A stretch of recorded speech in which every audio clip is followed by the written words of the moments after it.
Hey guys, it's Cassie and today we are going to be talking about the worst luxury bags of 2020. Guys, if you are new here, my name is Cassie. I'm a self-diagnosed luxury addict. I put out videos on Mondays, Wednesdays and Fridays, so if you like luxury fashion, then you're probably going to love it here. So head down there, subscribe, turn on the bell, become a member of our luxury addicted family. When are we going to rehab? Never. Guys, are you ready? Let's go. Disclaimer. This is just my opinion. If you have these bags, any of these bags, and you love it, that is all that matters, truly, okay? This random person's opinion on the internet should not affect that. This is just what I think. I'm sure I have some bags that you think are the worst. So there we go. We're on a level playing field. Kicking us off with the Louis Vuitton New Wave multi-pochette, which I'm sure is of no surprise to you because I have been very vocal about my thoughts on this bag when it came out. Number one, just because you add a multi-pochette strap to it doesn't mean it's going to have the same impact as the multi-pochette accessoire did, adding it into places that it has no business being. Then we had the coin purse. The coin purse, which was oddly flat. Who asked for this? Why? Why was it flat? The whole thing top to bottom looked counterfeit to me. I'm sorry to say it looked fake with a capital F. They were trying to make something happen with that bag that was truly impossible to make happen with a New Wave piece. I absolutely strongly dislike the New Wave multi-pochette. I think that it just doesn't work to me. It does not work. 2 + 2 is making 3 for me here and I don't understand why. Worst luxury bag for me, number 2, has to be the Balmain Buzz. Balmain bags in general, we know, this is not, you don't go to Balmain for a bag. If we take it down to the basics, in theory it would work, right? The sizes, the kind of style of it is fine, it's inoffensive. But then we get to the amount of like hardware on the bag and these added extras that truly don't bring anything positive to the bag, in my opinion. You've got the massive bee on the front there, which looks strangely like the Bitcoin bee. That does not make it look luxury in the slightest, okay? It makes it look very cheap. It makes it look like, I don't know, you picked it up at River Island. Nothing wrong with River Island, but it's not where you go for a Balmain bag. It just like, there's one that's got a fringe. Just when I thought there couldn't be anything worse with this bag, they added fringe to it. If you by any chance do love this bag, it always goes in the sale. So there's that positive. So the third worst bag, it's actually a collection of bags, are the bags by Amina Muaddi. Amina Muaddi, shoe designer. Love the shoes. Did we need to come out with bags though? Look, they made sense in the extent that they looked very similar to some of her shoe designs, right? You've got like the Gilder. The Gilder have these little skinny little crystal straps, and those crystal straps are now the straps of the bag. But this is a nothing bag to me. Aside from the fact that, like, oh, okay, so you've added a string of crystals on there. Great. I still can't figure out the fastening of the, like, satin ones. Do you have to, like, get your hand into the fastening to pull out the flap? I don't know. Many questions. But there's one which is, like, square box. You've got a little envelope flap there. And then it's got this rigid chain handle that, again, looks kind of cheap in my opinion. Now, that's not even the kind of like offensive thing to me. The offensive thing to me here is how much she's charging for them. A little bit of the audacity there, but I mean, if people are buying it, it's the thing. If people are buying it, then fair enough. But I won't be one of those people in line to buy one. Worst bag number 4, the Valentino Roman stud bag. Look, Valentino knows that their rock stud section, I'm going to assume it's the best-selling part of their fashion house, okay? It's maybe died out a little bit more now, but, you know, it used to be the thing. Anyway, so they've come out with this Roman stud bag where the rock studs are very kind of like widely spaced out from each other. Okay, so this looks like an AliExpress version of one of their normal rock stud bags. The fact that you've spaced out the studs just doesn't look right to me. Let me know, does that look right to you? It's not looking right to me.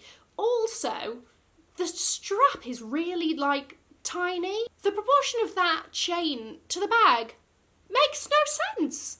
I'm just like, did nobody think, you know, maybe we need to have a little bit of a heftier chain here to complement the size of the bag? But apparently not, apparently not. But what do I know? I'm just a randomer on the internet. Okay, the next one is the Bottega Veneta chain tote. We had to include a little bit of BV in here. I just feel like this is a recipe for disaster. This thing is in no way cheap. This is not like, you know, like a fun piece to add to the collection and whatever. This is a shearling tote that has no shape to it. You know, it's just, well, it's square, but aside from that, there's zero structure. And then you've got the chain handle. I'm sorry, but if I was the chain handle, I would be embarrassed to be attached to that shearling sack, essentially. It looks ratty. It looks ratty. It looks kind of like, I don't know, shearling has a way of doing this where if there's too much of it, it looks a bit dirty almost. Do you get what I mean? And that's the vibes I'm getting with this tote.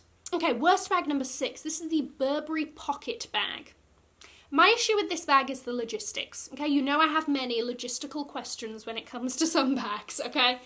So we've got this kind of, it's like a tote situation, but it's quite thin, right? And then you've got these little kind of leather strap handles that have just got like ovals cut in them for your hands, okay? You also do have a crossbody strap. That is the only thing that semi-saves this bag. Tote-wise, it's very kind of structured in its shape, such that if you put anything that's like an odd shape or bulky in there, surely that's gonna like throw off the whole vibe of the bag. Aside from that, if you're going to then carry, I don't know why, those handles are just uncomfortable for me. Just like, and then if you put a lot of stuff in there and then it gets kind of heavy and then you're there with your handles, fair enough, you can crossbody it. But even still, I'm not getting it really. And then you've got this like built-in pouch on the front. I feel like, I appreciate the fact they were trying to do something different here.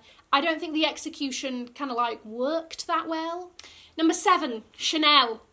The Hobo Bag in the yellow situation. I don't even know what material that is. Okay, it is the carcass of Big Bird from Sesame Street. This is, oh, it's just like a ball of lint's dream. That is just going to get caught in all of the hairs of that bag. Once again, ratty vibes. Ratty vibes.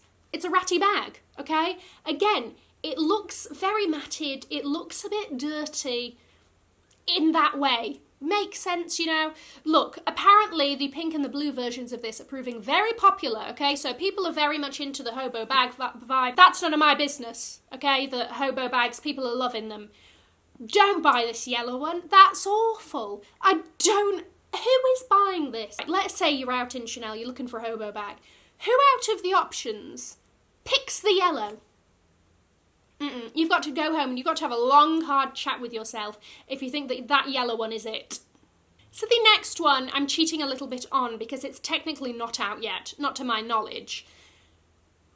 So Givenchy showed their Spring-Summer 2021 collection and it was just many questions. One of my many questions was this bag. I don't know what to call it.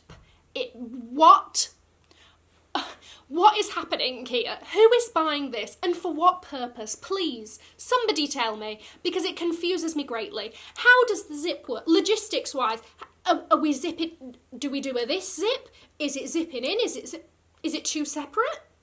Why is there a dangly thing randomly in the middle? Why does it look like, why is it so big considering it's such a weird shape? How is this going to work for people's lives?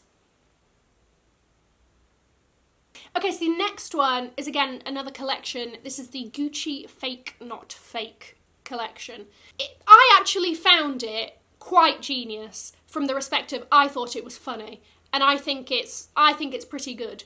It's good if you've got an extensive collection and you can play about and, you know, spend how much ever it is on a joke bag, basically.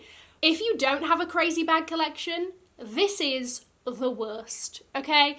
Not only is it one of those pieces that you're going to get a load of questions about from people that don't know about it and they're like, so is it actually fake? Where's that from? Oh, it's funny that. And you've got to like explain it and blah, blah, blah. That in itself is a rigmarole that just like I'm not willing to participate in. And then aside from that, it's far too novelty, okay? So unless you have a crazy, crazy dumb bag collection, then this is truly a waste. It's not worth it. What do you think are the worst luxury bags? What do you think of my choices? Let me know. I'm going to leave a link to another video here in case you haven't already seen it. Have an amazing morning, afternoon, or evening wherever you are, and I will see you in my next video. Mwah. Bye, guys.